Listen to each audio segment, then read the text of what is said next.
హరిబాబు గారు అడుగుతున్నారు. ఆయన ఈ మార్కెట్ ఫాలో మ్యాట్రెసెస్ స్టాక్ అని షీలా ఫోమ్ లిమిటెడ్ గ్రోత్ గురించి ఎక్స్‌ప్లెయిన్ చేయండి. గ్రోత్ గురించి మాట్లాడుకుంటే మీరు పీపీటీ ఓపెన్ చేశారనుకోండి, వీళ్ళు డబుల్ డిజిట్‌లో గ్రో అవుతాం ఇది అని చెప్తారు. అవన్నీ బానే కనపడతాయి. అండ్ వీళ్ళ బ్రాండ్స్ మీరు చూసారనుకోండి, స్లీపెల్ అవ్వచ్చు, కర్లాన్ అవ్వచ్చు, ఇవన్నీ కూడా మనకి ఫెంటాస్టిక్ బ్రాండ్స్ కదా! సో, ఆటోమేటిక్‌గా యాస్ ఎ ఇన్వెస్టర్ మనం ఏం చేస్తాం? మేనేజ్మెంట్ డబుల్ డిజిట్ గ్రోత్ అన్నారు. స్టాక్ చూసినట్టయితే లాంగ్ టర్మ్ చార్ట్ చూసారనుకోండి, చాలా మాసివ్ కరెక్టే. 50 60 70% I don't know what percentage it is. అంత పర్సెంటేజ్ కరెక్టే. కరెక్షన్‌లో కనబడుతుంటది. అండ్ రీసెంట్ టైమ్‌లో మార్జిన్స్ ఇంప్రూవ్ అవ్వడం కనబడుతది. అండ్ మేనేజ్మెంట్ పీపీటీలో చూసినట్టయితే ఎక్కడ చూసినా కూడా టర్న్ అరౌండ్ స్టార్ట్ అయిందని చెప్పి మాట్లాడడం మనం చూస్తాం. ఇది చూడగానే నిజంగానే టర్న్ అరౌండ్ అనుకుని ఇన్వెస్ట్ చేసేస్తాం. అదే కదా చేస్తాం. నౌ ఇలాంటి కంపెనీస్ నుంచి మనం నేర్చుకోవాల్సిన ఒక మంచి లెసన్ చెప్తాను చూడండి. సీ మంచి బ్రాండ్స్ ఉన్నాయి. No doubt. మంచి డిస్ట్రిబ్యూషన్ నెట్వర్క్ ఉన్నది. అండ్ కంపెనీ పరంగా స్ట్రాంగ్ కంపెనీ ఎప్పటినుంచో ఉన్నది. And they are doing good. కానీ యాజ్ ఎ ఇన్వెస్టర్ మనం ఏదైనా స్టాక్‌లో ఇన్వెస్ట్ చేసేటప్పుడు ఇవి మాత్రమే కాదు. మనం చూడాల్సింది మేనేజ్మెంట్ ఏం చెప్తున్నారు కాదు. మేనేజ్మెంట్ రిలేటెడ్‌గా ఏం జరుగుతున్నదన్నది మనం అబ్జర్వ్ చేయాలి. మీరు ఈ కంపెనీ యొక్క షేర్ హోల్డింగ్ ప్యాటర్న్ ప్రాపర్‌గా అబ్జర్వ్ చేశారనుకోండి, అసలు ఏం జరుగుతుందన్నది మనకు క్లియర్‌లీ అర్థమైపోద్ది. ఈ కంపెనీ యొక్క MD and chairman Rahul Gautam గారు ఎవరైతే ఉన్నారో, ఈస్ ది వన్ యాక్చువల్లీ ఈ బిజినెస్‌ని ఈ లెవెల్‌కి బాగా గ్రో చేసింది ఆయనే. ఆయన ఏజ్డ్. ఓకే.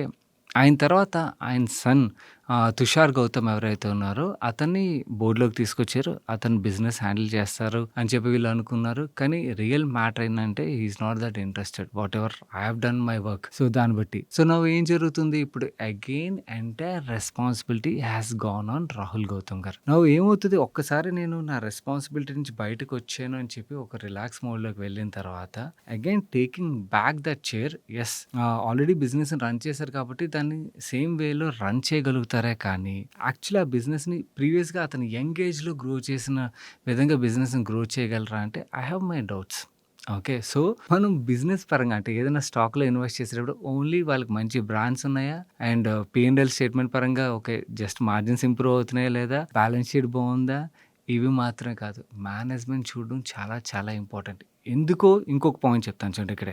వీళ్ళ Sleepwell is a very well known brand కదా! నౌ కొర్లాన్ వీళ్ళు ఏదైతే అక్వైర్ చేసారో వీళ్ళ కాంపిటీటర్ అది కూడా చాలా old brand, very well known brand. ఈ 2 బ్రాండ్స్ యొక్క యాక్చువల్లీ మెర్జర్ అయిన తర్వాత వీళ్ళ మార్కెట్ షేర్ అయితే అంటే రెండిట్లు కలిపి మార్కెట్ షేర్ ఓవరాల్‌గా ఇండస్ట్రీలో చూసినట్టయితే బాగా పెరిగినట్టు కనబడుతది. బట్ మనం క్లియర్‌గా అబ్జర్వ్ చేస్తే they are losing market share. Okay. In fact ఈ గ్యాప్ ఏదైతే ఉన్నదో మేనేజ్మెంట్ గ్యాప్ ఏదైతే ఉన్నదో దీన్ని అబ్జర్వ్ చేస్తే మీరు ఈ మ్యాట్రెస్ సెగ్మెంట్‌లో చూసినట్టయితే లాస్ట్ 5, 6 ఆర్ 7, 8 ఇయర్స్‌లోని న్యూ ఎంట్రన్స్ చాలా మంది చూసే ఉంటారు. స్లీప్ కంపెనీ అవ్వచ్చు, Wakefit recent listed company. Though investing పరంగా పక్కన పెట్టేయండి వేక్ ఫిట్ గురించి. బట్ మార్కెట్ షేర్ పరంగా they are definitely gaining market share. And వేక్ ఫిటే కాదు. ఈవెన్ లైఫ్ స్టైల్‌ది హోమ్ సెంటర్ ఉన్నది కదా! They are also doing good. Actually Sheela ఫోమ్‌తో కంపేర్ చేస్తే. షీలా ఫోమ్ ఒక లాస్ట్ 3 ఇయర్ సేల్స్ గ్రోత్ చూస్తే మనకు సింగిల్ డిజిట్‌లో కనబడుతది. వెరస్ ఈవెన్ లైఫ్ స్టైల్ ఒక sales growth much higher than Sheela Foam. Or even IKEA ఒక growth is much higher than Sheela Foam or Duroflex ఉన్నది కదా! మ్యాట్రెసెస్ వాళ్ళది గ్రోత్ కూడా వీళ్ళకన్నా కూడా మచ్ హైయర్ ఉన్నది. సో, కాంపిటీటర్స్ డబుల్ డిజిట్‌లో అండ్ దానికన్నా ఎక్కువ గ్రోత్ రేట్ డెలివర్ చేస్తున్నారు. వేరస్ వీళ్ళు అంటే ఇండస్ట్రీలో oldest player, one of the leading player. వీళ్ళు సింగిల్ డిజిట్ అది కూడా జస్ట్ టచింగ్ సింగిల్ డిజిట్ దగ్గర గ్రోత్ చూస్తున్నారనుకోండి. దెన్ ఆటోమేటిక్‌గా మనకు క్లియర్‌లీ అర్థమవుతది they are losing market share అని చెప్పి. నౌ స్టాక్ మార్కెట్ పరంగా యాజ్ ఎ ఇన్వెస్టర్ మార్కెట్ ఏదైనా స్టాక్‌ని ఎప్పుడు వాల్యూ చేస్తదంటే, ఎప్పుడైతే ఆ కంపెనీ మార్కెట్ షేర్ గెయిన్ చేస్తుంటదో, ఆ టైంలో మీకు స్టాక్‌లోని మల్టిఫోల్డ్ రిటర్న్ కనబడతది. వేరస్ మార్కెట్ షేర్ కోల్పోతుందనుకోండి. ఓకే. దెన్ మీకు ఆ స్టాక్ కరెక్ట్ అవుతూనే కనపడుతుంది. మేబీ షార్ట్ టర్మ్‌లో పైకి కిందకి కొన్నిసార్లు రా మెటీరియల్ చేంజెస్ వల్ల మార్జిన్స్ పెరగడం, కొన్ని క్వార్టర్‌లో నంబర్స్ కొంచెం బెటర్‌గా రావడం అంటే బాగా కరెక్ట్ అయినప్పుడు బెటర్‌గా వచ్చాయనుకోండి. కొంచెం మనకు ఒక జస్ట్ అప్‌టిక్ కనబడుతుంటది. కానీ వెల్త్ క్రియేషన్ అది ఎప్పుడు జరుగుతదంటే అగైన్ ఇక్కడ మేనేజ్మెంట్ రిలేటెడ్‌గా మార్కెట్‌కి ఆ కాన్ఫిడెన్స్ వచ్చి వీళ్ళు కూడా ఏం చెప్తున్నారు ఒక ప్రొఫెషనల్ సీఈఓని హైర్ చేస్తా అన్నారు. లెట్స్ సీ అంటే ఎవరైనా మంచి సీఈఓని హైర్ చేశారనుకోండి దెన్ అగైన్ మంచి బ్రాండ్స్ ఉన్నాయి కాబట్టి he might revive it. Okay. అతను రివైవ్ చేసాడా దెన్ అగైన్ మనకి రేటింగ్ అన్నది కనబడుతది స్టాక్ పరంగా. Till then existing management run చేస్తున్నారనుకోండి, ఎగ్జిస్టింగ్ వేలో రన్ అవుతుందనుకోండి then this is the risk. So, learning బాగా పికప్ అవుతదండి. ఈ కంపెనీని పిక్ చేశాను. ఓకే. నెక్స్ట్ టైమ్ నుంచి ఓన్లీ పీపీటీ మాత్రమే కాదు అండ్ మేనేజ్మెంట్ ఏం చెప్తున్నారో మాత్రమే కాదు. మేనేజ్మెంట్ చెప్పడం కాదు. మేనేజ్మెంట్ ఏం చేస్తున్నారన్నది చూడడం ఇంపార్టెంట్. ఏందంటే చెప్పిన దాంట్లో అబద్ధాలుంటాయి. చేస్తున్న దాంట్లో నిజం ఏంటన్నది మనం కొంచెం డీప్‌గా చూస్తే అర్థమైపోతుంది. మన నెక్స్ట్ క్వెషన్ షేక్ మీరా సాహెబ్ అడుగుతున్నారు. హాయ్ సన్న, నాకు మీరంటే చాలా రెస్పెక్ట్. మన ఛానెల్‌లో వచ్చే ప్రతి వీడియో నాకు చాలా హెల్ప్ అవుతుంది. థాంక్స్ ఎ లాట్ అండి. మా సిస్టర్ ఎల్ఐసీ ఏజెంట్‌గా క్వాలిఫై అయ్యారు. తన కోసం చెప్పి కొన్ని పాలిసీస్ చేయించినట్టయితే తనకి హెల్ప్ అవుతుందని నా సైడ్ నుంచి కొన్ని పాలిసీస్ చేయించాలనుకుంటున్నాను. కానీ నాకు తెలుసు ట్రెడిషనల్ ఎల్ఐసీ పాలిసీస్‌లో రిటర్న్ ఉండదు అండ్ రిస్క్ కవరేజ్ కూడా చాలా తక్కువగా ఉంటుందని. సో నేను మనస్ఫూర్తిగా ఎవరికీ ప్రెజెంట్ చేయలేకపోతున్నాను. తర్వాత యూలిప్ ప్లాన్స్ అయితే ట్రెడిషనల్ ప్లాన్స్ కంటే కొంచెం బెటర్ రిటర్న్స్ జనరేట్ చేస్తాయని ఇంతవరకు మ్యూచువల్ ఫండ్స్‌లో ఇన్వెస్ట్ చేయని వాళ్ళకి యూలిప్ ప్లాన్ సజెస్ట్ చేసి ఒక 2 పాలిసీలు అయితే చేయించాను. నాకు ఇది కూడా తెలుసు డైరెక్ట్ మ్యూచువల్ ఫండ్ అయితే కమిషన్ ఉండదు అని చెప్పి ఇక్కడ 5-8% చార్జెస్ ఉంటాయని. కానీ మా సిస్టర్ కోసం వాళ్ళతో యూలిప్ చేయించాను. ఇలా చేయడం కరెక్టే అంటారా? లేకపోతే వాళ్ళని మోసం చేసినట్టు అవుతుందా? ప్లీజ్ మీ ఒపీనియన్ చెప్పండి. మీరు చాలా జెన్యూన్‌గా ఉంటారు. అందుకే మీ ఒపీనియన్ అడుగుతున్నానన్న. అండ్ నేను యూలిప్ ప్లాన్స్ చెప్పడానికి ఇంకొక రీజన్ ఏంటంటే మ్యూచువల్ ఫండ్స్ సజెస్ట్ చేసినట్టయితే వాళ్ళు ఒకవేళ హై రిటర్న్స్ వచ్చినట్టయితే ఆ రిటర్న్స్ చూసి అయినా ఎగ్జిట్ అవ్వచ్చు, లేదా లాసెస్ చూసి పానిక్ అయినా ఎగ్జిట్ అవ్వచ్చు. వేరేస్ యూలిప్‌లోని ఆ లాక్ ఇన్ ఉంటది కాబట్టి ఎగ్జిట్ అవ్వలేరు. లాంగ్ టర్మ్ ఉంటారు. సో లాంగ్ టర్మ్ ఉన్నట్టయితే వాళ్ళకి బెనిఫిట్ ఉంటుంది కదా అని చెప్పి నేను ఇది మ్యూచువల్లీ బెనిఫిట్ అవుతుందని అయితే సజెస్ట్ చేశాను. దయచేసి మీ ఒపీనియన్ షేర్ చేయగలరు. ఈ క్వశ్చన్‌కి ఆన్సర్ చేసే ముందు స్మాల్ రిమైండర్ గైస్, వీడియోలో షేర్ చేసిన ఇన్ఫర్మేషన్ మీకు హెల్ప్‌ఫుల్ అయింది అనిపించినట్టయితే వీడియోని తప్పకుండా లైక్ చేయడం మర్చిపోకండి. అండ్ ఆల్సో మీకు కూడా ఏదైనా క్వశ్చన్ మమ్మల్ని అడగాలనిపించినట్టయితే కింద కామెంట్ సెక్షన్‌లో #AskMoneyPerson రాసి మీ క్వశ్చన్ డీటెయిల్‌గా రాసినట్టయితే మీ క్వశ్చన్స్ మాకు రీచ్ అవుతాయి. అండ్ ఛానల్‌కి అయితే ఫస్ట్ టైం వచ్చినట్టయితే ఇలాంటి వీడియోస్ చూసి మీ ఫైనాన్షియల్ నాలెడ్జ్‌ని ఇంప్రూవ్ చేసుకోవడానికి ఛానల్ సబ్స్క్రైబ్ చేసి పక్కన బెల్ ఐకాన్‌లో ఆల్ నోటిఫికేషన్స్ యాక్టివేట్ చేసుకోండి. ఫస్ట్ ఆఫ్ ఆల్ మీ క్వశ్చన్‌కి ఆన్సర్ చేసే ముందు మీ హానెస్టీకి యూ గెయిన్ మై రెస్పెక్ట్ అండి. నౌ ఈ సిట్యుయేషన్ టఫ్ సిట్యుయేషన్. నౌ ఈ సిట్యుయేషన్ ఎలా హ్యాండిల్ చేయాలి స్మూత్‌గా అన్నది నేను మీకు ఎక్స్‌ప్లెయిన్ చేస్తాను. సీ యెస్, మీరు ట్రెడిషనల్ పాలిసీలు అమ్మినట్టయితే పాపం ఎవరైతే మీ ఫ్రెండ్స్ అండ్ ఫ్యామిలీ ఈ సర్కిల్‌లోనే కదా మీరు రికమెండ్ చేస్తారు. వాళ్ళు నష్టపోతారు. అండ్ వాళ్ళతో మీ రిలేషన్ కొంచెం వరకు చెడిపోతుంది. ఎందుకంటే వాళ్ళకి ఎప్పుడో ఒకప్పుడు తెలుస్తది. తెలిసినప్పుడు వాళ్ళు బాధపడతారు. ఈవెన్ యూలిప్ విషయంకి వచ్చినా కూడా ప్రాబ్లమ్ ఏంటంటే యూలిప్‌లో నా మోర్టాలిటీ రిలేటెడ్ కవరేజ్ చార్జెస్ ఏవైతే ఉంటాయో అవన్నీ కూడా వేస్ట్ అయిపోతాయి. ఎందుకంటే end of the day ULIP పాలిసీలో ఎవరు కూడా లాంగ్ టర్మ్‌కి ఉండరు. అండ్ రిస్క్ కవరేజ్ కోసం ఎవరు హోల్డ్ చేయరు. ప్రిడామినెంట్‌లీ యూలిప్ పాలిసీలో ఏం చేస్తారంటే ఆ 5 ఇయర్స్ అయిపోగానే డబ్బులు విత్‌డ్రా చేసేస్తుంటారు. ఈ లోపల పే చేసిన చార్జెస్ అన్నీ కూడా వేస్ట్ అయిపోతాయి. ఇలాంటి కండిషన్‌లో మనకి బెటర్ ఆప్షన్ ఏమున్నది? మీ సిస్టర్‌కి హెల్ప్ అవ్వాలి. అలాగే మీరు ఎవరికైతే సజెస్ట్ చేస్తున్నారో వాళ్ళు కూడా నష్టపోకూడదంటే ఎలాగా ఇన్సూరెన్స్ ఏజెంట్ కోడ్ ఉన్నది కాబట్టి ఆవిడ అదే కోడ్ యూజ్ చేసుకుని హెల్త్ ఇన్సూరెన్స్ అండ్ జనరల్ ఇన్సూరెన్స్‌లో కూడా లైసెన్స్ తీసుకోవచ్చు. అదే కోడ్‌తోని ఆవిడ హెల్త్ ఇన్సూరెన్స్ అండ్ జనరల్ ఇన్సూరెన్స్‌లో లైసెన్స్ తీసుకున్నప్పుడు వచ్చే అడ్వాంటేజ్ ఏంటంటే సీ హెల్త్ ఇన్సూరెన్స్‌లో మోసం చేసేది ఏమి ఉండదుగా. ఓకే. ఒక మంచి ప్రొడక్ట్ సజెస్ట్ చేసినట్టయితే అది ఇంకా వాళ్ళకి బెనిఫిషియల్ అవుతది. అవునా? వాళ్ళకి లెట్స్ సే ఆ ఫ్యామిలీ హెల్త్ రిలేటెడ్‌గా ఏమైనా రిస్క్ వచ్చిందనుకోండి, వాళ్ళు ఇబ్బంది పడకుండా ఉండడానికి ఆ ప్రొటెక్ట్ చేసినట్టయితే అవుతుంది కదా! అండ్ హెల్త్ ఇన్సూరెన్స్ రిలేటెడ్‌గా మీ సిస్టర్‌కి కొంచెం అంటే ప్రొడక్ట్స్ రిలేటెడ్‌గా నాలెడ్జ్ పెంచుకోమని చెప్పండి. ఆవిడ నాలెడ్జ్ గెయిన్ చేసి ప్రాపర్ ప్రొడక్ట్స్ మీ సర్కిల్‌లో వాళ్ళకి సజెస్ట్ చేశారనుకోండి, మీ సిస్టరు ఎర్న్ చేస్తారు. అండ్ ఆ ప్రొడక్ట్స్ తీసుకున్న వాళ్ళకి అది హెల్ప్ అవుతుంది. And at the same time general insurance part ఏదైతే ఉందో చాలామందికి జనరల్ ఇన్సూరెన్స్ రిలేటెడ్ రిక్వైర్మెంట్స్ కూడా ఉంటాయి. వెహికల్ ఇన్సూరెన్స్ అవ్వచ్చు, లేదా ప్రాపర్టీ ఇన్సూరెన్స్ అవ్వచ్చు, లేదా ఇంటర్నేషనల్ ట్రావెల్ రిలేటెడ్ ఇన్సూరెన్స్ అవ్వచ్చు. ఇలాంటి రిక్వైర్మెంట్స్ అన్నీ ఉంటాయి కదా! ఈ రిక్వైర్మెంట్స్ రిలేటెడ్‌గా కూడా ప్రొడక్ట్స్ రికమెండ్ చేసినట్టయితే బోత్ విన్ విన్ అయితే అవుతుంది. ఓకే.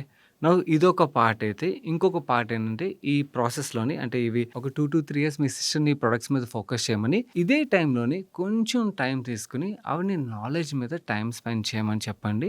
ఓకే. మ్యూచువల్ ఫండ్స్ రిలేటెడ్‌గా మీకు ఆల్రెడీ కొంచెం వరకు ఐడియా ఉంటదనుకున్నాను. మీరు రాసిన క్వెషన్ బట్టి నాకు అర్థమవుతుంది. మ్యూచువల్ ఫండ్స్ అవ్వచ్చు, ఇలాంటి ప్రొడక్ట్స్ రిలేటెడ్‌గా ఫైనాన్షియల్ ప్లానింగ్ రిలేటెడ్‌గా అవ్వచ్చు. కొంచెం ఆవిడని నాలెడ్జ్ రిలేటెడ్‌గా స్పెండ్ చేసినట్టయితే టైము, ఆవిడ నాలెడ్జ్ గెయిన్ చేశారనుకోండి. ఈవెన్ మ్యూచువల్ ఫండ్స్ రిలేటెడ్‌గా కూడా ఆవిడ మ్యూచువల్ ఫండ్ డిస్ట్రిబ్యూషన్ లైసెన్స్ తీసుకున్నారనుకోండి, అవి కూడా రికమెండ్ చేయడం అయితే స్టార్ట్ చేయొచ్చు. ఇక్కడ అగైన్ చాలామందికి ఒక ప్రాబ్లమ్ ఉంటది ఏంటంటే అక్కడ ఈ కేస్‌లో ఏమవుతుంది, రెగ్యులర్ ప్లాన్ సజెస్ట్ చేయాలి కదా అని చెప్పి. ప్రాబ్లమ్ ఏంటంటే సోషల్ మీడియాలోని ఈ రెగ్యులర్ ప్లాన్‌ని ఒక డెవిల్ కింద క్రియేట్ చేస్తారు కానీ, ఆ పర్సన్‌లో ఒక మంచి అడ్వైజరు ఆ రెగ్యులర్‌కి డైరెక్ట్ మధ్యలో ఉండే 0.5 ఆర్ 1% వాటెవర్ డిఫరెన్స్ ఏదైతే ఉంటదో, ఆ డిఫరెన్స్ కన్నా కూడా బెటర్ వాల్యూ అయితే యాడ్ చేయగలుగుతారు. మంచి అడ్వైజర్ అయినట్టయితే. ఇక్కడ గుర్తుంచుకోండి. నార్మల్ సెల్లర్స్ అనుకోండి, మనకు చాలామంది మార్కెట్‌లో ప్రొడక్ట్ సెల్లర్స్ ఉంటారు. వాళ్ళేంటంటే క్లయింట్‌కి ఏదో ఒక మ్యూచువల్ ఫండ్ లేకపోతే ఎన్ఎఫ్ఓలు వచ్చినప్పుడు ఆ ఎన్ఎఫ్ఓలు అమ్మేసి ఓకే. అవన్నీ కూడా అమ్ముకెళ్ళిపోతారు. వాళ్ళు యాక్చువల్లీ గైడ్ చేయరు. ఓకే. ఇలాంటి కేసులో వాల్యూ అడిషన్ జరగదు. జరగదు. అదే ప్రాపర్ గైడ్ చేశారనుకోండి, రైట్ వేలోని ఇన్వెస్టర్ ఒక సైకాలజీని మేనేజ్ చేస్తూ, ఓకే. వాళ్ళు మార్కెట్ పెరిగినప్పుడు గ్రీడ్ ఏదైతే క్రియేట్ అవుతది, మీరు రాసారు గదా! మార్కెట్ పడినప్పుడు ఏదైతే పానిక్‌నెస్ ఉంటదో, ఇలాంటి సిట్యుయేషన్స్‌లోని ప్రాపర్‌గా హ్యాండ్ హోల్డింగ్ చేస్తూ, వాళ్ళని రైట్ వేలో ఒక లాంగ్ టర్మ్‌కి గైడ్ చేయగలిగి, ఒక గోల్ సెట్టింగ్ చేసి ఇవన్నీ చేయగలిగినట్టయితే, యాక్చువల్ ఆ డిఫరెన్స్ కన్నా కూడా ఇంకా లాట్ బెటర్ వాల్యూ యాడ్ అవుతది. ఇన్‌ఫాక్ట్ నాలెడ్జ్ బాగా ఉన్నట్టయితే, ఈవెన్ ఫండ్ సెలక్షన్ అండ్ సైజింగ్‌లోనే యాక్చువల్లీ అంతకన్నా బెటర్ ఆల్ఫాయే జనరేట్ చేయొచ్చు. అది సెకండరీలెండి. అంటే ఆ లెవెల్‌కెళ్ళడానికి చాలా టైం పడతది. But at least okay. Hand holding part ఏదైతే ఉందో ఇది కూడా చాలా వాల్యూ యాడ్ చేస్తది కాబట్టి, సో ఫస్ట్ స్టెప్ మీ సిస్టర్‌నయితే health insurance and general insurance రిలేటెడ్‌గా ఫోకస్ పెట్టమని చెప్పండి. దెన్ ఈ లోపల నాలెడ్జ్ గెయిన్ చేసి ఇటువైపు కూడా అడిషనల్‌గా మూవ్ అవ్వగలిగినట్టయితే ఆవిడ కూడా బానే ఎర్న్ చేయగలుగుతారు. అండ్ మీరు ఎవరికైతే రికమెండ్ చేస్తారో వాళ్ళు కూడా హ్యాపీ ఫీల్ అవుతారు. ఎందుకంటే వాళ్ళు కూడా వాళ్ళ లైఫ్‌లో మీరు వాల్యూ యాడ్ చేసినట్టయితే అవుతది. So this is the best alternative rather than traditional నుంచి యూలిప్‌కెళ్ళి అంటే సైకలాజికల్ మనం ఓకే. నేను ట్రెడిషనల్ అయితే వర్స్ట్ కదా! అట్‌లీస్ట్ ఇక్కడ కొంచెం బెటర్ ఉంటది. సైకలాజికల్లీ మనం ఆ కంఫర్ట్ తీసుకోవడానికి అవుతదే కానీ, end of the day even ULIP రిలేటెడ్‌గా కూడా మీరు ఎవరికైతే రికమెండ్ చేస్తారో వాళ్ళతో మీ రిలేషన్ అయితే ఇంపాక్ట్ అవుతదండి. సో, ఆ రిలేషన్ ఇంపాక్ట్ అవ్వకుండా in fact relation side negative impact కాకుండా పాజిటివ్ ఇంపాక్ట్ చేసే డైరెక్షన్ నేను చెప్పింది. అటువైపు మీ సిస్టర్‌ని మూవ్ అవ్వమని అయితే చెప్పడానికి ప్రయత్నించండి. మన నెక్స్ట్ క్వెషన్ నరేష్ గారు అడుగుతున్నారు. Hi Sana please share your view on pharma mutual funds. Is it good to consider HDFC pharma or any other? Pharma as a sector మాట్లాడుకుంటే పాజిటివ్ అండి. కాకపోతే హోల్డింగ్ పీరియడ్ గుర్తుంచుకోండి. Normally sectoral funds or thematic funds ఏవైతే ఉంటాయో వీటిలో minimum 5-7 years minimum holding period ఉన్నట్టయితే మనం sectoral or thematic చూడొచ్చు. అంతకన్నా లెస్ దాన్ హోల్డింగ్ పీరియడ్ అయితే సెక్టర్ థీమాటిక్ వద్దు. ఎందుకంటే కొంచెం రిస్క్ ఇక్కడ ఎక్కువ ఉంటది. మనకి ఆ సెక్టర్ కాల్ రైట్ అయినప్పుడు రిటర్న్స్ కూడా అలాగే ఉంటాయి. బట్ అన్ని సార్లు మనం రైట్ అవ్వాలని లేదు కదా! సో, రైట్ అవ్వనప్పుడు కొన్నిసార్లు థీమ్ ప్లే అవ్వడానికి కూడా టైం పట్టొచ్చు. సో, మన దగ్గర ఆ లాంగ్ టర్మ్ హోల్డ్ చేసే టైం ఉన్నదనుకోండి then there should not be a problem. ఒకటి థీమాటిక్‌లోని మనకి ఎగ్జాక్ట్‌లీ ఈ ఫండ్, ఆ ఫండ్ అని కూడా మనం ఎళ్ళాల్సిన అవసరం లేదు. థీమ్ ప్లే అయినప్పుడు majority of the funds similar return deliver చేస్తాయి. కొంచెం డిఫరెన్స్ ఉంటది. బట్ మోస్ట్ ఆఫ్ ద ఫండ్స్‌లో we should make good money అన్నమాట. సో, మన దగ్గర టైం ఉన్నదనుకోండి there should not be a problem. And when it comes to HDFC pharma fund it's a good fund అండి. Also మీరు మన mutual funds related video ఒకసారి చూసినట్టయితే మీకు అర్థమవుతది. అక్కడ కూడా హెల్త్ కేర్ రిలేటెడ్‌గా ఆ థీమ్‌లో ఏ ఫండ్స్ అన్నది డిస్కస్ చేసాం. అంటే నాకు పర్సనల్లీ బాగా అనిపిస్తున్నవి. వైట్ ఓక్ హెల్త్ కేర్ కూడా బానే ఉన్నది. చూడండి చెక్ ఇట్ ఔట్. ఆ వీడియో చూస్తే మీకు అర్థమైపోద్ది. మన నెక్స్ట్ క్వెషన్ రాజు అడుగుతున్నారు. హాయ్ అన్న. స్టెర్లైట్ టెక్నాలజీస్ కంపెనీస్‌లో ఇన్వెస్ట్ చేయాలనుకున్నాను. కంపెనీ గురించి చెప్పండి. ఓకే. ఎందుకు ఇన్వెస్ట్ చేయాలనుకున్నారో కూడా రాస్తే బావుంటది. ఒకవేళ స్టాక్ ప్రైస్ చూసి మీరు ఇన్వెస్ట్ చేయాలనుకున్నట్టయితే మీకు ఇంకొన్ని స్టాక్స్ ఒక ప్రైజ్‌లు కూడా చూపిస్తాను. యాంటీ ఆప్టికల్ ఫైబర్ అని చెప్పి ఈ స్టాక్ లాస్ట్ 6 మంత్స్ మీరు పర్ఫార్మెన్స్ చూసారనుకోండి 393% రిటర్న్ డెలివర్ చేసినట్టుగా కనబడుతుంది. చైనీస్ కంపెనీ ఇది. ఇంకొక చైనీస్ కంపెనీ హాంగ్‌టాంగ్ ఆప్టిక్ ఏదైతే ఉన్నదో దాని యొక్క స్టాక్ ప్రైస్ చూసినా కూడా మీకు 261% పెరిగినట్టుగా కనబడుతది. చైనా నుంచి కొంచెం పక్కకొచ్చి జపనీస్ కంపెనీ ఫురుకో ఒక స్టాక్ ప్రైస్ చూసినా కూడా మనకి 374% రిటర్న్ కనబడుతది. ఫైబర్ హోమ్ ఒక స్టాక్ ప్రైస్ మీరు చూసారనుకోండి ఇదిగో చైనీస్ కంపెనీ 136% లాస్ట్ 6 మంత్స్‌లో రిటర్న్ కనబడుతది. ఆర్ ఇటలీకి చెందిన ప్రిస్మియన్ అవ్వచ్చు, యూఎస్ చెందిన కార్నింగ్ అవ్వచ్చు. ఇవన్నిట్లో ఒక స్టాక్ ప్రైస్‌లు మీరు చూసారనుకోండి 300లు 350లు లేకపోవచ్చు. But most of the stocks మనకి ఆప్టికల్ ఫైబర్ తయారు చేసే కంపెనీస్ ఏవైతే ఉంటాయి ఇవన్నిట్లోని మినిమమ్ 100% రిటర్న్స్ అయితే మనకు కనబడతాయి అన్నమాట లాస్ట్ 6 మంత్స్‌లోని. ఈవెన్ స్టెర్లైట్ ఒక స్టాక్ ప్రైస్ చూసినా కూడా మీకు లాస్ట్ 6 మంత్స్‌లోని 200% పైనే పెరిగినట్టుగా మనకు కనబడుతది. సో, స్టాక్స్ పెరుగుతున్నాయి కదా అని వాటి వెనకాల చేస్తే ఏమవుతదంటే ఆ సైకిల్ ప్లే చేయడం రాకపోతే రిస్క్ అన్నది ఎక్కువ ఉంటది. ఇక్కడ ఈ స్టాక్స్ పెరగడానికి రీజన్ ఏంటంటే ఫస్ట్ థింగ్ ఆప్టికల్ ఫైబర్ ఏదైతే ఉన్నదో దీని రిలేటెడ్‌గా కెపాసిటీస్ లాస్ట్ కొన్నాళ్ళుగా న్యూ కెపాసిటీస్ పెద్దగా యాడ్ అవ్వలేదు.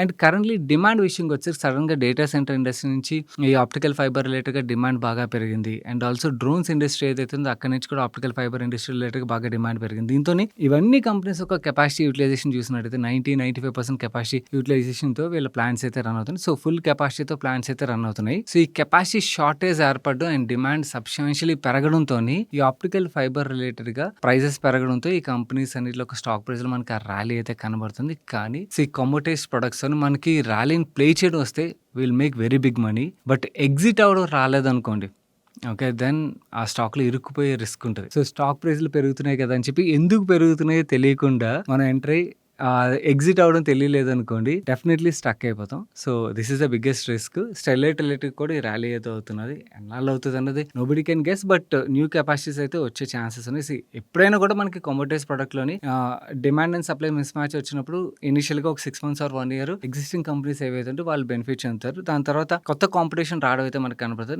ఇండియన్ కంపెనీస్ విషయంకి వచ్చేసరికి ఫినోలెక్స్ ఇండస్ట్రీస్ ఉన్నది కదా! మనకి కేబుల్స్ మ్యానుఫ్యాక్చర్ చేసి సప్లై చేస్తుంటది. వాళ్ళు కూడా ఆప్టికల్ ఫైబర్ సెగ్మెంట్‌లో ఎంటర్ అయ్యారు రీసెంట్‌గా వాళ్ళ కాన్ కాల్‌లో ఉంటుంది. హెచ్ఎఫ్‌సీఎల్ యాక్చువల్లీ హెచ్ఎఫ్‌సీఎల్ ఒక ప్రమోటర్ ఈ ఆప్టికల్ ఫైబర్ రిలేటెడ్‌గా బిజినెస్ న్యూస్ ఛానెల్‌కొచ్చి ఆయన మాట్లాడిన తర్వాత ఆ స్టాక్‌లో కూడా మ్యాసివ్ రన్ అప్ అయితే మనకు కనబడుతుందన్నమాట. సో, బేసికల్లీ ఇండియన్ కంపెనీస్ విషయంకొచ్చేసరికి స్టెర్లైట్ ఒకటే కాదు ఈవెన్ ఈ 2 కంపెనీస్ కూడా ఉన్నాయి. అండ్ ఇంటర్నేషనల్లీ ఇప్పుడు మాట్లాడిన కంపెనీస్ అన్నీ ఉన్నాయి. నౌ ఈ కంపెనీస్ మాత్రమే కాకుండా మనకి ఈ కంపెనీస్ కూడా వాళ్ళు కెపాసిటీస్ యాడ్ చేస్తారు. ఆబ్వియస్లీ డిమాండ్ ఉన్నది కాబట్టి. అండ్ కొత్తగా కంపెనీస్ కూడా ఎంటర్ అయ్యే ఛాన్సెస్ ఉంటది. ఎప్పుడైతే మనకి న్యూ కెపాసిటీ ఎడిషన్ రిలేటెడ్‌గా న్యూస్‌లు రావడం స్టార్ట్ అవుతదో మనకు తెలియకుండానే ఈ స్టాక్స్ కరెక్ట్ అవ్వడం అయితే మనం చూస్తామంటే ఆ రిస్క్ అయితే ఉంటది. సో, మీరు అంత డీప్‌గా ట్రాక్ చేయలేనప్పుడు ఓన్లీ స్టాక్ ప్రైస్ ఆధారంగా ఇన్వెస్ట్ చేయొద్దు. అది అలర్ట్ చేద్దాం అనుకుంటున్నాను. ఎండ్ చేసే ముందు disclosure I personally hold Sterlite Technologies stock. నేను హోల్డ్ చేస్తున్నాను కదా అని చెప్పి పాజిటివ్ మాట్లాడడం కరెక్ట్ కాదు. రిస్క్ ఏదైతే ఉన్నదో ఆ రిస్క్ కూడా మీకు తెలియాలి కదా! In fact actually I might exit. ఎందుకంటే this is not my long term bet. This is cyclical bet only. So, నాకు ఎప్పుడైనా కూడా బాగా పెరిగింది ఇంకా రిస్క్ ఎక్కువ కనబడుతుందంటే నేను ఎగ్జిట్ కూడా అయిపోయే ఛాన్స్ ఉంటుంది. సో, మీరు కూడా ఓకే. సైకిల్‌ని అర్థం చేసుకోవడానికి ప్రయత్నించండి. ఎవరికైతే సైకిల్ అర్థమవుతదో వాళ్ళు ప్లే చేయొచ్చు. అర్థం కాని వాళ్ళు అవాయిడ్ చేసి మీకు అర్థమైన బిజినెస్‌లో ఇన్వెస్ట్ చేసుకోండి. మై నెక్స్ట్ క్వెషన్ రిషి అడుగుతున్నారు. హాయ్ అన్న, my family is planning to buy a car worth 28 lakhs. My father wants to pay full amount in cash. But I am suggesting him to invest around 25 lakhs in 4 to 5 mutual funds. Instead pay a car loan EMI of 50,000 rupees at 8% interest rate. Since we don't need this money for next 5 years and maybe we could even use this later as a SWP after 10 to 12 years for my parents' retirement. I'm thinking to allocate this 25 lakhs in below funds, 30% in Parag Flexi Cap, 20% in Bandhan Small Cap, 25% in Junior Bs. And I need your suggestion for remaining 25%. Do you think this allocation is good? Also, should I wait for next quarter as companies' earnings, as you mentioned in last Sunday's show, that they might get impacted due to crude price changes, or is it right time to buy? Hi Rishi, me suggestion ఏదైతే ఉన్నదో I by your suggestion. ఎందుకంటే 8% interest rate, మీరు 50,000 EMI 8% interest rate అన్నారు కదా 25 lakhsకి, అంటే 5 year టెన్యూర్కి వెళ్తున్నారని అర్థం అవుతుంది. 5 year tenure బట్టి మనం చూసినట్టయితే మొత్తం లోన్ క్లియర్ అయిపోయేసరికి మీరు 30,41,000 ఆడ్ అయితే పే చేస్తారు. అంటే 25 lakhs లోన్కి 5 lakh rupees ఎక్స్ట్రా పే చేస్తారు. నవ్వు ఈ 25 lakhs మీరు నెక్స్ట్ 10 to 12 years ఒకవేళ అంటే మీ పేరెంట్స్ ఒక పోస్ట్ రిటైర్మెంట్ ఎస్డబ్ల్యూపీ కూడా యూస్ చేసే ఆప్షన్ ఉన్నది అంటున్నారు కాబట్టి లెట్స్ సే 12 సంవత్సరాల సినారియో తీసుకుందాం. ఓకే, మీరు ఏదైతే ఎలోకేషన్ రాసారో ఆ ఎలోకేషన్లో అప్రాక్సిమేట్లీ 12% రిటర్న్ అయితే మనం యాంటిసిపేట్ చేయొచ్చు. 12% రిటర్న్ యాంటిసిపేట్ చేసినట్టయితే ఈ 25 lakhs కార్పస్ ఏదైతే ఇన్వెస్ట్ చేస్తారో దాని యొక్క value approximately 97 lakhs plus generate అవ్వాలి. 97 lakhs కార్పస్ మీద ఇన్ఫాక్ట్ యాక్చువల్లీ అంతకన్నా ఎక్కువ కార్పసే జనరేట్ అవ్వాలి ఆ టైం కల్లా. బట్ ఓకే, ఈవెన్ 97 lakhs తీసుకుని 8% ఎస్డబ్ల్యూపీ చేసినట్టయితే పర్ మంత్ 64,000 to 65,000 రూపీస్ అయితే ఎస్డబ్ల్యూపీ చేయొచ్చు అన్నమాట. సో 5 సంవత్సరాలు ఒకవేళ మీ ఫాదర్ ఆ ఈఎంఐ కంఫర్టబుల్లీ పే చేయగలిగినట్టయితే, ఆయన ప్రజెంట్ ఫైనాన్షియల్ కమిట్మెంట్స్ ఏవైతున్నాయో అవన్నిటి ఆధారంగా చూసుకోండి ఒకసారి. ఆయన 50,000 ఈఎంఐని అకామిడేట్ చేయగలిగారు అనుకోండి మీ ఫ్యామిలీ మంత్లీ బడ్జెట్లోని, then this is the best option. ఎందుకంటే 5 సంవత్సరాలు కార్ లోన్ అయితే తీరిపోతుంది అండ్ ఈ డబ్బులు ఏవైతే ఇన్వెస్ట్ చేస్తారో దానివల్ల ఎడిషనలీ వాళ్ళు రిటైర్మెంట్ రిలేటెడ్గా చాలా మంచి బెనిఫిట్ అయితే దొరుకుతుంది.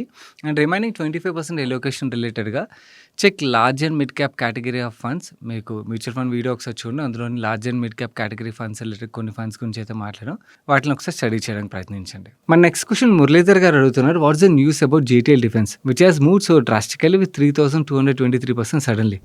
మీకు లాస్ట్ వీక్ ఆస్క్లో కూడా ఒక సిమిలర్ కంపెనీ గురించి మనం మాట్లాడుకున్నాం కదా.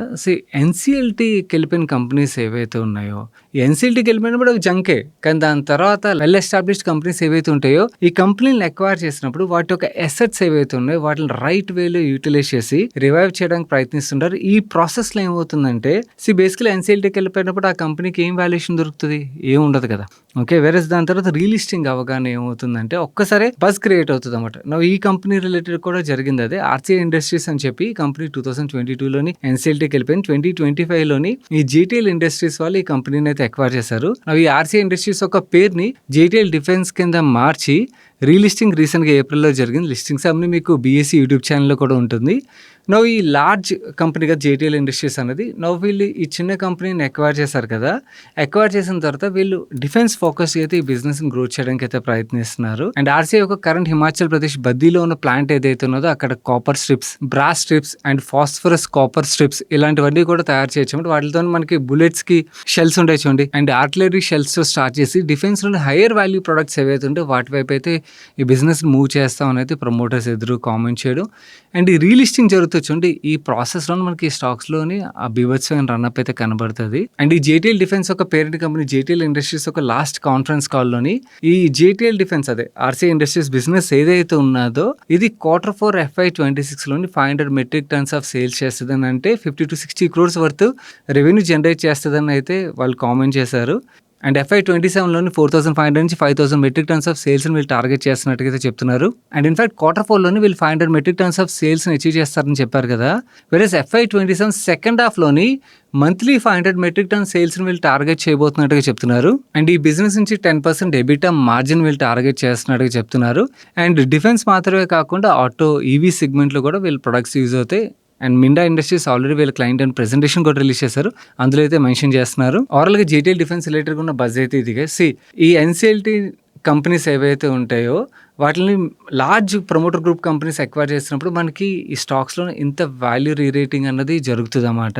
సో లాస్ట్ టైం కవర్ చేసినప్పుడు వన్ ఆఫ్ అవర్ సబ్స్క్రైబర్ కింద కామెంట్ చేశారు ఇలాంటి కంపెనీస్ని కవర్ చేయదు అది ఇది అని చెప్పి.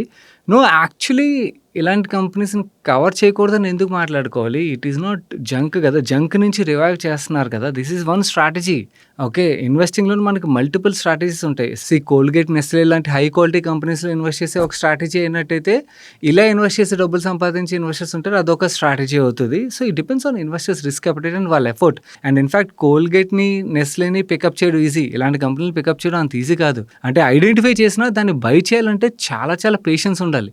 ఇన్ఫాక్ట్ సెల్ చేయాలన్నా కూడా చాలా చాలా పేషెన్స్ ఉండాలి. ఎందుకంటే లిక్విడిటీ అస్సలు ఉండదు. ఆ పేషెన్స్ లెవెల్ ఉన్న ఇన్వెస్టర్స్ చాలా తక్కువ మంది ఉంటారు. అండ్ ఇన్ఫాక్ట్ అంతలా ఎఫర్ట్ పెట్టే ఇన్వెస్టర్స్ చాలా చాలా తక్కువ మంది ఉంటారు. అండ్ ఇన్ఫాక్ట్ ఈ సెగ్మెంట్లో చాలా మంచి ఆపర్చునిటీ ఉన్నది నాకు ఎప్పటి నుంచో తెలుసు. ఇన్ఫాక్ట్ నా ఫ్రెండ్స్ చాలా మంది చేస్తుంటారు. నాతో ఇది అవ్వదు పర్సనల్. అంటే it depends on different investors, వాళ్ళ ఇంట్రెస్ట్, వాళ్ళకున్న ఏదైతే వర్క్ ఉంటుందో ఇవన్నిటి ఆధారంగా డిపెండ్ అయి ఉంటుంది. So it is not that easy. మనం మాట్లాడుకున్నంతగా ఇలాంటి స్టాక్స్లోని మాట్లాడడం కదా అని చెప్పి కొనేద్దాం అంటే కొనేయడానికి అవ్వదు. దాని రిలేటెడ్ చాలా ఎఫర్ట్ పెట్టాలి, రీసెర్చ్ రిలేటెడ్ చాలా ఎఫర్ట్ పెట్టాలి. అంత ఎఫర్ట్ పెడితే అప్పుడు దొరికితే, అండ్ ఇన్ఫాక్ట్ దొరికిన తర్వాత కూడా హోల్డ్ చేయడానికి కూడా చాలా పేషెన్స్ ఉండాలి. అలా హోల్డ్ చేయగలిగి రిస్క్ అప్డేట్ ఉన్న ఇన్వెస్టర్స్ మాత్రం ఇలాంటివి చూడగలరు. But anyways this is one strategy. ఇది మాట్లాడకూడదు అది మాట్లాడకూడదు అనుకోలేం. It depends on investors interest. మన వ్యూవర్స్ ఏది అడిగితే అది దాని రిలేటెడ్గా షేర్ చేయగలిగి నాకు తెలిసిన ఇన్ఫర్మేషన్ అయితే షేర్ చేస్తాం.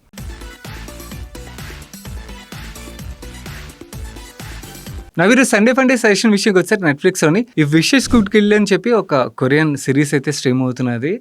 లాజిక్స్ వెతకకుండా సిరీస్ పరంగా చూసినట్టయితే మాత్రం సిరీస్ చాలా బాగుంటుంది. కాకపోతే బ్లడ్ కొంచెం ఎక్కువ ఉంటుంది. సో పిల్లల్ని అవాయిడ్ చేయడానికి ప్రయత్నించండి. అండ్ సిరీస్ పరంగా మాట్లాడుకుంటే మాత్రం డెఫినెట్లీ ఎంగేజ్ చేస్తుంది. మన నెక్స్ట్ క్వశ్చన్ పునీత్ అడుగుతున్నారు. I'm planning to buy A house in the price range of 1 crore. My current monthly salary is 2 lakh rupees. I would like your advice on whether it is right time for me to make this purchase considering my financial portfolio and future goals. Here is my summary of financial status. I've been investing in mutual funds since 2019. Started SIP with 2,000 rupees. Over time, I have increased my SIP to 70,000 rupees per month. Current mutual fund portfolio value 25 lakh rupees. I have stocks worth approximately 5 lakhs. I have 30 lakhs in cash. I already have a health insurance and term insurance policy. I have 3 lakhs in PPF account. With 7 years completed, I contribute 25 to 30,000 rupees annually.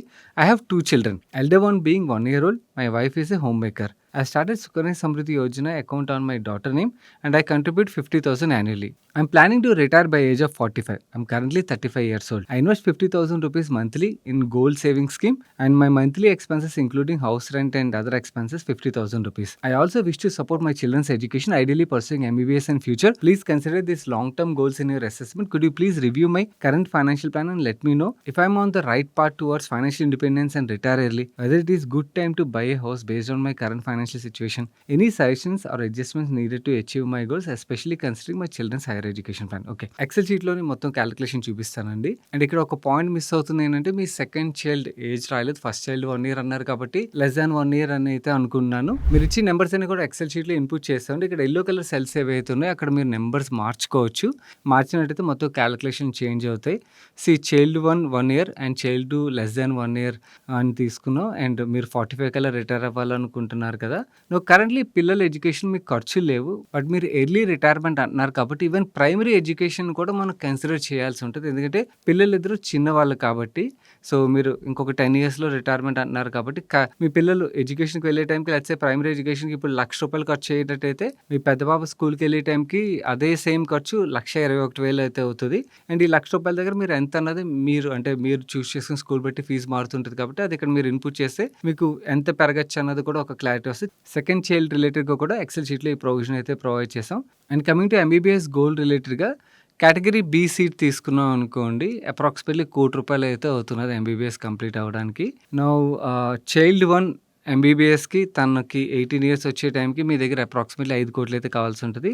Child 2 కూడా 5,500,00,000 అయితే మీకు కావాల్సి ఉంటది. Currently house calculation part కూడా consider చేసి మీ early retirement work out అవుతదో లేదో చూసినట్టయితే మీ early retirement అయితే వర్కౌట్ అవ్వదండి. ఎందుకంటే మీరు ఇన్‌ఫాక్ట్ మీ ఎస్ఐపీ ఏదైతే ఉందో దాన్ని 9% చొప్పున పెంచుకుంటూ వెళ్ళినా కూడా మీరు ఏదైతే కార్పస్ క్రియేట్ చేస్తారో అది 51 ఇయర్స్‌కే కంప్లీట్ అయిపోద్ది. ఇక్కడ ఈ హౌస్ పర్చేస్ పార్ట్ ఏదైతే ఉన్నదో కరెంట్‌లీ నేను 0 చేస్తున్నాను. లెట్స్ సీ 0 చేసినట్టయితే మనకేమన్నా ఛాన్సెస్ పెరుగుతాయేమో అని. 0 చేసినా కూడా 45 retirement looks very very risky. Let me increase the retirement age 45 కాకుండా 48 చేసి చూస్తాను. 48 చేసినట్టయితే 48 చేసినా కూడా మీ కార్పస్ 61, 62 ఇయర్స్ వరకే వస్తుంది. 50 ఇయర్స్ చేసినట్టయితే ఓకే. మీరు 45 కాకుండా 50 ఇయర్స్ వరకు వర్క్ చేయగలిగినట్టయితే ఎక్సెప్ట్ మీ హౌస్ పర్చేస్ రిలేటెడ్ గోల్ తప్పించి మిగిలిన గోల్స్ ఏవైతే ఉన్నాయో అంటే పిల్లల ఎడ్యుకేషన్ రిలేటెడ్ గోల్స్ ఇవన్నీ కూడా కంఫర్టబుల్లీ అచీవ్ చేయగలరని అయితే కనబడుతుందండి. ఓన్లీ థింగ్ ఏంటి స్టెప్ అప్ పార్ట్ ఏదైతే ఉన్నదో అది మీరు తప్పకుండా ఎవ్రీ ఇయర్ ఎస్ఐపీ 9% ఇంక్రీజ్ చేసినట్టయితే మాత్రం ఈ గోల్స్ అయితే అచీవ్ చేయగలుగుతారు. హౌస్ పర్చేస్ రిలేటెడ్‌గా గోల్ కూడా కావాలంటే మీరు సింపుల్ ఏం చేయక్కర్లేదు. ఇక్కడ క్యాలిక్యులేటర్ ప్రొవైడ్ చేస్తాను కదా! అక్కడ హౌస్ రిలేటెడ్ కాస్ట్ వేయండి. 50 ప్లేస్‌లో 51, 52, 53 ఇలా పెంచుకుంటూ రండి. పెంచుకుంటూ వస్తే మీకు అర్థమైపోద్ది.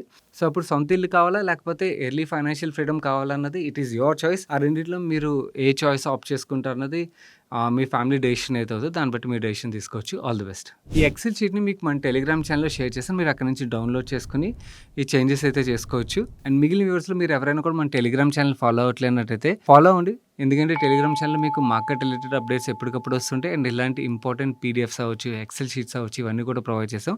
అక్కడి నుంచి మీరు డౌన్లోడ్ చేసుకోవచ్చు. యాక్చువల్లీ వాట్సాప్ ఛానల్‌లో కూడా షేర్ చేసే ఆప్షన్ ఇస్తే బాగుండు. అక్కడ మనకి పీడిఎఫ్స్ కానీ, డాక్యుమెంట్స్ కానీ షేర్ చేసే ఆప్షన్ లేదు. Otherwise it would have been easy for you. But so ఇప్పటికైతే టెలిగ్రామ్ ఆప్షన్ పార్టే ఉన్నది కాబట్టి టెలిగ్రామ్ యాప్ ఇన్‌స్టాల్ చేసుకొని మీరు మనీ పర్స్ ఛానల్ ఫాలో అయినట్టయితే మీకు ఈ డేటా మొత్తం దొరికేస్తుంది. మన నెక్స్ట్ క్వశ్చన్ వరుణ్ అడుగుతున్నారు. హాయ్ అన్న, please share your view on Dynacons systems and solutions limited. P is low compare to peers. Varun, actual recent టైంలో బాగా బజ్లో ఉన్న స్టాక్ ఇది. వీళ్ళు integrated IT solution provider. Data centers ఏవైతే మనకి బ్యాంక్స్ అవ్వచ్చు, ఆర్బీఐ కూడా వీళ్ళు data center related services provide చేశారు. ఇన్ఫాక్ట్ రీసెంట్గా ఆర్బీఐని 700 crores ప్లస్ ఆర్డర్ కూడా విన్ అయ్యారు. వీళ్ళకి అమెజాన్ కూడా client, Facebook client, LinkedIn client, SBI client, ICICI bank ఇలా చెప్పుకుంటూ పోతే చాలా పెద్ద పెద్ద పేర్లే కనబడతాయి అన్నమాట. వీళ్ళు data centre and cloud infra related services provide చేస్తారు. ఇక్కడ నుంచి వీళ్ళకి 37% రెవెన్యూ వస్తుంది. Network and security related services provide చేస్తారు. ఇక్కడ నుంచి వీళ్ళకి 13% రెవెన్యూ వస్తుంది. And digital work place solutions వీళ్ళు ప్రొవైడ్ చేస్తారు. ఇక్కడ నుంచి వీళ్ళకి 29% రెవెన్యూ వస్తుంది. అండ్ ఐటీ మేనేజ్ సర్వీసెస్ ఏవైతే ఉంటాయో ఇక్కడ నుంచి వీళ్ళకి 21% రెవెన్యూ వస్తుంది. అవి ఈ పేర్లు డేటా సెంటర్ అని, క్లౌడ్ అని ఇలాంటివి వినగానే చాలామంది చాలా కాంప్లికేటెడ్ బిజినెస్ చేసే కంపెనీ అనుకుంటారు. నో కాదు. Okay. Basically data centre infra రిలేటెడ్గా మనకి ఐటీ వర్క్ ఏదైతే ఉంటుందో ఆ సర్వీసెస్ ప్రొవైడ్ చేసే కంపెనీ ఇది. ఈ సెగ్మెంట్లో మనకి 1.5 year బ్యాక్ ఓరియంట్ టెక్నాలజీస్ అని ఒక కంపెనీ కూడా ఐపీఓగా వచ్చింది, గుర్తుందా? ఓకే, అది కూడా సిమిలర్ సర్వీసెస్ ప్రొవైడ్ చేస్తుంది అనమాట. సో వీళ్ళకి క్లయింట్ పేర్లు చూసినట్టు మనకి పెద్ద పెద్ద కంపెనీలు కనబడతాయి. సో ఆ పేర్లు చూడగానే మిగిలిన ఐటీ కంపెనీస్ లాగా సేమ్ వాల్యుయేషన్ వస్తుందని అయితే అనుకోవద్దు. కరెంట్లీ డేటా సెంటర్ ఇన్ఫ్రా రిలేటెడ్గా అండ్ పీఎస్యూస్ ఏవైతే ఉన్నాయో, ఓకే, ఎల్ఐసి అవ్వచ్చు, బిహెచ్ఎల్ అవ్వచ్చు, పిఎస్యు బ్యాంక్స్ అవ్వచ్చు, వీళ్ళందరూ కూడా వాళ్ళ ఐటీ ఇన్ఫ్రా రిలేటెడ్గా వాళ్ళు స్పెండ్ చేస్తున్నారు కదా. సో వాళ్ళ స్పెండింగ్ వల్ల ఈ కంపెనీస్ అన్నీ కూడా బెనిఫిట్ అయితే చెందుతున్నాయి. కానీ వీళ్ళ దగ్గర నుంచి మీరు మార్జిన్ ఎక్స్పాన్షన్ పెద్దగా ఎక్స్పెక్ట్ చేయకూడదు. That is wrong. ఓకే, వీళ్ళ మార్జిన్స్ మనకి single digit or maybe just double digit touch అవుతాయేమో, కానీ అంతకు మించి మార్జిన్ మనం ఎక్స్పెక్ట్ చేయలేం. ఈ కంపెనీస్ అంతకన్నా మించి మార్జిన్స్ అయితే వీళ్ళ క్లయింట్స్ ప్రొవైడ్ చేయరు. ఎందుకంటే వీళ్ళు ప్రొవైడ్ చేసే సర్వీసెస్ ఏవైతే ఉన్నాయో వీళ్ళు తప్పించి వేరే వాళ్ళు ప్రొవైడ్ చేయలేరు అని ఉండదు. ఓకే. మిగిలిన కంపెనీస్ కూడా ప్రొవైడ్ చేయగలుగుతాయి. ఎవరైతే ప్రాపర్‌గా రిలేషన్ మెయింటైన్ చేసి బిడ్ చేయగలుగుతారో, వీళ్ళు యాక్చువల్లీ వెల్ రెప్యూటెడ్ క్లయింట్స్‌కి వీళ్ళు సర్వీసెస్ ప్రొవైడ్ చేస్తారు. దాన్ని బట్టి వీళ్ళ క్వాలిటీ ఆఫ్ సర్వీస్ బెటర్‌గా ఉన్నదనైతే మనం అనుకోవచ్చు. ఎందుకంటే వాళ్ళతోని అండ్ ఇన్‌ఫాక్ట్ పెద్ద పెద్ద ఆర్డర్‌లు విన్ అవుతున్నారు. So, that's a positive. So, వీళ్ళ పీఈ మల్టిపుల్ 20 ఉన్నది కదా అని చెప్పి మీరు టాటా ఎల్ఎక్సీయో లేకపోతే ఎల్టీటీఎసో, కేపీఐటీతోనో కంపేర్ చేసి ఆ పీఈ మల్టిపుల్స్ దీనికి వస్తదని అయితే అనుకోవద్దు.